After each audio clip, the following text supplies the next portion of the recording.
तो photosynthesis chapter जो है ये और एक चैप्टर है जिसमें हम लोगों को वापस से साइकिल्स वगैरह स्टडी करना होगा।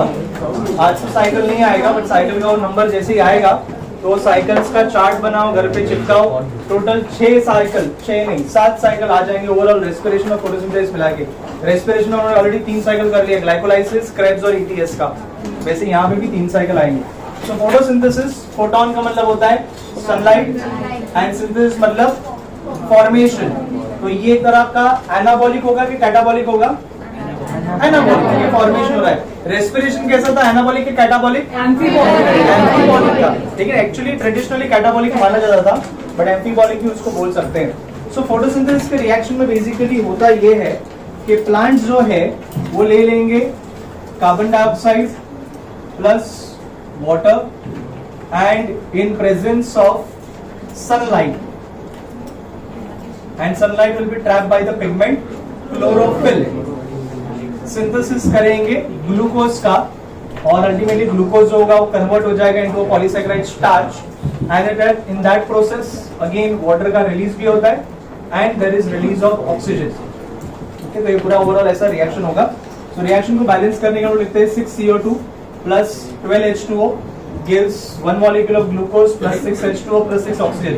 तो 6H2O को यहाँ पे ले लेंगे तो अल्टीमेटली 6 वाटर मॉलिक्यूल रिएक्टेंट में यूज होता है, बट ओवरऑल रिएक्टेंट में 12 मॉलिक्यूल्स रिएक्टेंट में यूज हो रहा है एंड 6 वाटर मॉलिक्यूल प्रोडक्ट में प्रोड्यूस हो रहा है। तो ये ओवरऑल इक्वेशन हो गया फोटोसिंथेसिस का। ये रिएक्शन फोटोसिंथेसिस का किसका रिवर्स है? Respiration. Glucose plus 6O2 plus 6H2O gives 6CO2 plus 12H2O plus energy. वहां पे एनर्जी रिलीज हो रहा था, यहाँ पे एनर्जी यूज हो रहा है। बोलो क्या है वो? डाल दे बैग तो रख के रहेंगे वैसे। किसी का रहेगा, किसी का रहेगा, आएगा वो मांग नीचे से निकला चूहा निकला।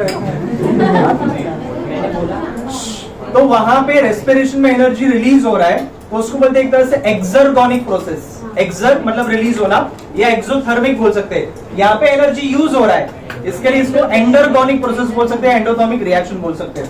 क्लोरोफिल में भी स्पेसिफिकली क्लोरोफिल ए मॉलिक्यूल ही ऐसा एक पिगमेंट है जो सनलाइट को ट्रैप भी करता है और उस एनर्जी को कन्वर्ट भी करता है इनटू केमिकल एनर्जी। इसीलिए हम लोगों ने क्लोरोफिल ए को यूनिवर्सल पिगमेंट बोला था या एसेंशियल पिगमेंट बोला था। जब भी हम लोग प्लांटे वगैरह डिस्कस करके ग्रीन, ब्राउन, रेड सब में क्लोरोफिल ए तो था ही, उसके अलावा बी, सी, डी अलग अलग ऐसे चीजें हो सकती है। अभी प्लांट्स सिर्फ फोटोसिंथेसिस करते हैं ऐसा नहीं है, कुछ बैक्टीरिया भी करते हैं। कौन से बैक्टीरिया फोटोसिंथेसिस करते हैं? साइनोबैक्टीरिया। अगर आप लोग ने साइनोबैक्टीरिया का नाम लिया मतलब आप लोग प्रिसाइजली बोल रहे हो कि सर ये ऑक्सीजनिक फोटोसिंथेसिस करते हैं। अदरवाइज एनऑक्सीजनिक वाले भी थे, यू बैक्टीरिया के members, green sulphur bacteria, purple sulphur bacteria. तो फोटोसिंथेसिस वो भी करते हैं और ऑक्सीजनिक फोटोसिंथेसिस बैक्टीरिया भी करते हैं। CO2 का सोर्स प्लांट्स के लिए क्या रहेगा? कहां से CO2 मिलेगा? Air, obviously air. तो एयर के बदले हम लोग लिख लेंगे एटमॉस्फेयर। अभी एटमॉस्फेरिक CO2 जो मिलेगा तो प्लांट्स के लीफ पे कुछ ओपनिंग होता है, उससे वो एब्जॉर्ब करते हैं। स्टोमैटल ओपनिंग से वो CO2 को एब्जॉर्ब कर लेंगे। वाटर का सोर्स क्या रहेगा प्लांट के लिए? मिट्टी में से मिल जाएगा। और एब्जॉर्ब करने के लिए प्लांट्स के पास क्या है? Root system. और रूट्स में भी कौन सा टिश्यू? तो जाइलम। सो रूट जाइलम से वो एब्जॉर्प्शन होगा और ये पूरा प्रोसेस होगा। अभी फोटोसिंथेसिस का एक जनरल इक्वेशन बताता हूं कि क्या मैकेनिज्म होता है।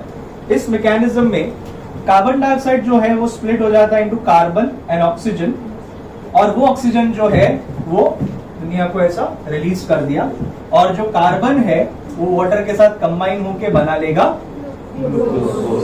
समझ में? फोटोसिंथेसिस के रिएक्शन में क्या होता है? कार्बन डाइऑक्साइड जो स्प्लिट हो गया इनटू कार्बन ऑक्सीजन, ऑक्सीजन जो है वो दुनिया को दे दिया, और कार्बन कंबाइन हुआ विद वाटर और फॉर्मेशन हुआ ग्लूकोज का। ये जो बात मैंने बताया ये पूरी तरह से बकवास बात है। ये पुराने साइंटिस्ट ऐसा सोचते थे कि कार्बन डाइऑक्साइड का स्प्लिटिंग होता है। ये रॉन्ग स्टेटमेंट है। एक्चुअल में सही स्टेटमेंट ये है कि CO2 का स्प्लिटिंग नहीं होता है, इंस्टेड स्प्लिटिंग होता है वाटर का इनटू हाइड्रोजन एंड ऑक्सीजन, और वो ऑक्सीजन जो है वो रिलीज हो गया इनटू द एटमॉस्फेयर, और हाइड्रोजन जो है वो कंबाइन हुआ with carbon dioxide and that resulted in the formation of the glucose. तो आपको एंट्रेंस में पूछा जाएगा कि ये सोर्स ऑफ ऑक्सीजन क्या है, कार्बन डाइऑक्साइड है कि वाटर है? तो you to remember it is the water. Which is the source of oxygen. हम लोग कुछ एक्सपेरिमेंट भी पढ़ेंगे जिससे वो कंफर्म हो गया कि सोर्स ऑफ ऑक्सीजन वाटर ही है, कार्बन डाइऑक्साइड नहीं है, वरना CO2 भी हो सकता था। कैसे कंफर्म पता? सो दे हैव कंफर्म कि H2O डेफिनेटली सोर्स है। और ये वाटर जो स्प्लिट हुआ है उसका one of the reason is photon का light. So the photon of light was responsible for splitting of water, इसीलिए इस प्रोसेस को हम लोग बोल देते हैं फोटोलाइसिस ऑफ वाटर। सो ये फोटोलाइसिस ऑफ वाटर होता है, उसकी वजह से ऑक्सीजन रिलीज होता है। नाउ वाटर में से ऑक्सीजन प्रेजेंस है, हाइड्रोजन का लॉस हो रहा है, एक तरह से हाइड्रोजन का लॉस हो रहा है। तो जहां पे भी ऐसा कुछ रिएक्शन हो रहा है तो इसको हम लोग बोल लेते हैं ऑक्सीडेशन। ऑक्सीडेशन मतलब गेन ऑफ ऑक्सीजन या loss of hydrogen. So water का क्या हो रहा है? ऑक्सीडेशन हो रहा है, लॉस ऑफ हाइड्रोजन हो रहा है। और हाइड्रोजन CO2 के साथ कंबाइन हो रहा है, मतलब CO2 का हो रहा है रिडक्शन, मतलब रिडक्शन भी हो रहा है, ऑक्सीडेशन भी हो रहा है, मतलब photosynthesis is a redox reaction. Redox reaction में वाटर का होगा ऑक्सीडेशन एंड कार्बन डाइऑक्साइड का होगा reduction, and that is how the entire process is taking place. General overview clear हुआ? इस चैप्टर में हम लोग को डिस्कस करना है, ठीक है। फाइनल बात, रेस्पिरेशन एंड फोटोसिंथेसिस पूरी तरह से डिफरेंट है, टोटली ऑपोजिट है ना। रेस्पिरेशन में हम लोग ऑक्सीजन यूज कर रहे हैं, फोटोसिंथेसिस में ऑक्सीजन रिलीज कर रहे हैं। रेस्पिरेशन में CO2 रिलीज कर रहे हैं, फोटोसिंथेसिस में CO2 यूज कर रहे हैं। रेस्पिरेशन में एनर्जी का लिबरेशन होता है, फोटोसिंथेसिस में एनर्जी का यूटिलाइजेशन हो रहा है, सनलाइट का यूटिलाइजेशन हो रहा है। रेस्पिरेशन एक तरह से कैटाबॉलिक है, फोटोसिंथेसिस एक तरह से एनाबॉलिक है, टोटली डिफरेंट है। फोटोसिंथेसिस और रेस्पिरेशन में कुछ भी समानता नहीं है सिवाय एक चीज के छोड़ के, वो है साइटोक्रोम्स। याद रखना है आपको, साइटोक्रोम वही फोटोसिंथेसिस में आगे आएगा। साइटोक्रोम हमने ETS में पढ़ा था, cytochrome BC1 C A A3, वो साइटोक्रोम क्या थे? इलेक्ट्रॉन कैरियर से। नीट का एक क्वेश्चन आएगा जो पहले मैंने अभी डिस्कस कर लिया, आगे भी वापस से बताऊंगा। The only common thing between respiration and photosynthesis cytochromes, otherwise totally opposite है। नोट डाउन कर लो। और वही चीज के बारे में वापस से मैं समझा रहा हूँ कि उसमें टॉप वाला जो पिगमेंट होता है उसको हम लोग बोल लेते हैं एज दी रिएक्शन सेंटर। क्या बोलते हैं? Reaction centre. और इस रिएक्शन सेंटर पे मेजर सब मैकेनिज्म होगा, और इस रिएक्शन सेंटर को हम लोग इवन बोलते हैं कोर कॉम्प्लेक्स। क्या बोलते हैं? Core complex. और बाकी सब जो पिगमेंट्स हैं जिसमें क्लोरोफिल A भी आ जाएगा, उसके अलावा B C D E, carotene, xanthophyll, phycobilins, phycocyanin, phycoerythrin, वो जितना भी सब है उसको हम लोग बोल लेते हैं LHC। LHC का मतलब होता है लाइट हार्वेस्टिंग कॉम्प्लेक्स। कौन सा complex? Light harvesting complex. Harvest करना मतलब वो लाइट को एब्जॉर्ब करेगा, वो फोटोन के लाइट को एब्जॉर्ब करेगा, एनर्जी ले लेगा, बट उसको यूज नहीं कर पाएगा, वो इनफैक्ट पास कर देगा to the reaction centre chlorophyll A by the process of बहुत बढ़िया। तो रेजोनेंस से वो पास कर देता है, क्योंकि क्लोरोफिल एक लौता ऐसा मॉलिक्यूल है जो कन्वर्जन करेगा लाइट एनर्जी को इनटू केमिकल एनर्जी। बाकी सब कन्वर्ट नहीं कर पाते, इसीलिए वो LHC को हम लोग बोल लेते हैं एसेसरी पिगमेंट्स। तो एक ही एसेंशियल पिगमेंट है क्लोरोफिल है, बाकी सब एसेसरी पिगमेंट्स होते हैं। अभी ये जो क्लोरोफिल A है वो दो टाइप के मिलते हैं, डिपेंडिंग ऑन क्या वेवलेंथ ऑफ लाइट वो एब्जॉर्ब कर सकते हैं। अगर एक ऐसा क्लोरोफिल मॉलिक्यूल है जो वेवलेंथ ऑफ लाइट एब्जॉर्ब करता है 700 नैनोमीटर, तो उस सिस्टम को हम लोग बोलते हैं PS1। PS1 का मतलब होता है फोटो सिस्टम 1, या उसको बोलते हैं पिगमेंट सिस्टम 1। दूसरे भी कुछ टाइप का अरेंजमेंट मिला है जहां पे वेवलेंथ ऑफ लाइट जो एब्जॉर्ब करता है मैक्सिमम दैट इज 680 नैनोमीटर, उस सिस्टम को हम लोग बोल लेते हैं PS2 या फोटो सिस्टम 2 या पिगमेंट सिस्टम 2। ठीक है, तो ये दो ही हम लोग याद रखते हैं। उसके और भी बहुत सारे 650 है, 640 है, बट मेन जो हम लोग याद रखते हैं वो है 700 वाला, P700, P680, P700 या PS1, P680 या PS2, ऐसा करके एमसीक्यू में नाम रहेगा। तो ये हम लोग को दो पिगमेंट सिस्टम याद रखना है, तो ऐसे पता भी था। और आगे बात करते हैं। अभी क्या होता है कि जैसे जैसे ये फोटोन का एनर्जी पिगमेंट्स एब्जॉर्ब करते जाते, ultimately they pass it to the reaction centre. Now chlorophyll A भी एक तरह का कंपाउंड है, उसमें कार्बन एटम है, हाइड्रोजन है, ऑक्सीजन है, और एटम के पास ऑर्बिट्स में इलेक्ट्रॉन्स रहते हैं। सो जैसे जैसे वो एनर्जी एब्जॉर्ब करते जाता है तो एक पॉइंट पे ऐसा होता है कि क्लोरोफिल A मॉलिक्यूल जो है, क्लोरोफिल A मॉलिक्यूल, उसका जो इलेक्ट्रॉन रहेगा वो एनर्जी एब्जॉर्ब करते करते करते इलेक्ट्रॉन जंप कर लेता है इनटू द नेक्स्ट ऑर्बिट।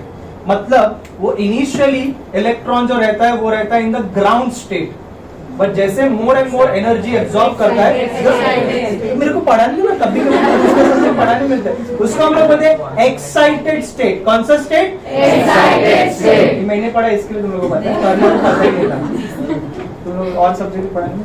फिर धीरे धीरे और एनर्जी और एनर्जी और एनर्जी आएगा, इतना एक्साइट हो जाएगा कि इलेक्ट्रॉन सीधा बाहर एक्सपेल कर देता है, और उस स्टेट को हम लोग बोलते हैं आयोनाइज स्टेट। कौन सा स्टेट? Ionise state. अगर नेगेटिवली चार्ज इलेक्ट्रॉन को बाहर फेंक देगा तो क्लोरोफिल ए कौन सा चार्ज हो जाएगा? पॉजिटिव। जब आयोनाइज स्टेट हो जाएगा तभी it will become positively charge. और ये सब हुआ क्यों है?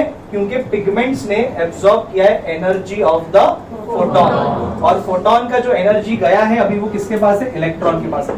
जब भी इलेक्ट्रॉन ऐसा एक्सपेल करता है तभी ये इलेक्ट्रॉन पास होते हैं थ्रू सर्टेन इलेक्ट्रॉन कैरियर्स।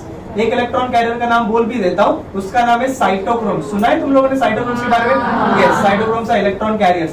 जब भी साइटोक्रोम से ये इलेक्ट्रॉन पास होगा उस टाइम पे एडीपी कंबाइन हो जाता है with IP and that results in the formation of ATP. ATP के फॉर्मेशन को हम लोग सिलेबस में बोलते हैं, it is called as phosphorylation. मैंने 3 टाइप के फॉस्फोराइलेशन पढ़ा है, जिसमें 2 रेस्पिरेशन में था, एक था सबस्ट्रेटिव और एक था ऑक्सीडेटिव। और इस चैप्टर में फॉस्फोराइलेशन क्यों हो रहा है? फोटोन की वजह से हो रहा है, इसके लिए इसको बोलते हैं फोटोफॉस्फोराइलेशन। फोटोफॉस्फोराइलेशन मतलब क्या हो गया? जो इलेक्ट्रॉन के पास एनर्जी था वो यूज कर लिया गया है फॉर चालू ज्यादा एक्साइटेड। सो एटीपी का एनर्जी एटीपी में पूरा एनर्जी कंज्यूम हो गया, और अभी जो इलेक्ट्रॉन वापस से क्लोरोफिल ए के पास आएगा that is going to be called as de energised electron. कौन सा इलेक्ट्रॉन? De energised electron. और वो डी एनर्जाइज्ड इलेक्ट्रॉन उसी सेम क्लोरोफिल ए, उसी सेम रिएक्शन सेंटर को आ भी सकता है, ना भी आए। फिलहाल तो लोग आने दे रहे, बट ऐसा भी कुछ पढ़ेंगे जहां पे वो ना भी आए और कहीं और से इलेक्ट्रॉन का सोर्स आए। कुछ भी हो, ये इलेक्ट्रॉन जो पूरा जर्नी करके खत्म कर रहा है और क्लोरोफिल ए आयोनाइज स्टेट में रहता है, वो सिर्फ और सिर्फ मैक्सिमम 10⁻⁷ सेकंड तक रह सकता है। मतलब इतने कम टाइम में ये पूरा प्रोसेस ग्राउंड से एक्साइटेड आयोनाइज इलेक्ट्रॉन कैरियर से पास हुआ, एटीपी बनाया और वापस से रिटर्न आ गया, so that chlorophyll again comes back to the ground state. इसको हम लोग बोलते हैं कि फोटोसिंथेसिस में पिगमेंट्स का रोल क्या होता है। सो रोल ऑफ पिगमेंट्स में एक रोल तो आपको ऑलरेडी पता था कि बाकी सब पिगमेंट्स रेजोनेंस से क्लोरोफिल ए को भेज देते, फिर क्लोरोफिल ए के पास जब जाएगा तो क्या होगा? ग्राउंड से एक्साइटेड, एक्साइट से आयोनाइज्ड। किसी को कोई कंफ्यूजन है? मैंने कॉन्सेप्ट मेन सिखाया है, वो है फोटोफॉस्फोराइलेशन, ये सिखाया है, और उसके लिए रोल ऑफ पिगमेंट्स हम लोगों ने डिस्कस किया। तो हेडिंग देना रोल ऑफ पिगमेंट्स, वो छापो और